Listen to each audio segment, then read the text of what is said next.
Narito kami ngayon sa Aurora Mission District upang magdala ng medical dental mission upang sa ganon ipaabot ang pangkalusugang programa.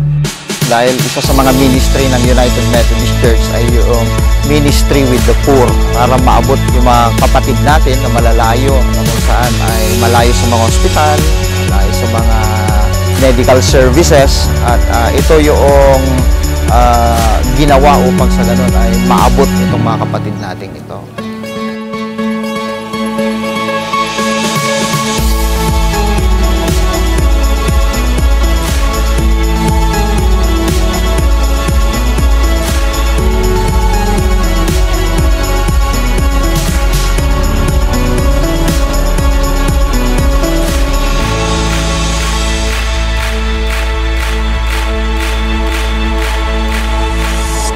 Nais ko pong magpasalamat sa lahat ng mga manggagawa ng Aurora Mission District. Salamat po sa inyong pagtanggap sa amin sa mission team ng Philippine Annual Conference. Sa buong komunidad ng Aurora, yung mga naabot ng aming medical mission.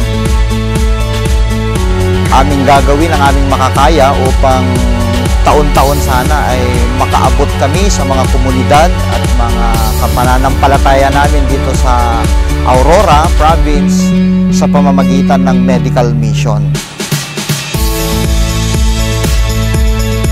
Salamat po sa inyong pagtulong sa kabuuang gawain ito kaya matagumpay na naidaos at sana po sa mga susunod na mga gawain ay inyong pong tutulungan ang gawain ito at nawa ibalik ng Diyos ang pagpapala sa inyo sa inyong ginawa sa ikakatagumpay ng medical mission na ito sa Aurora Mission District. God bless us all.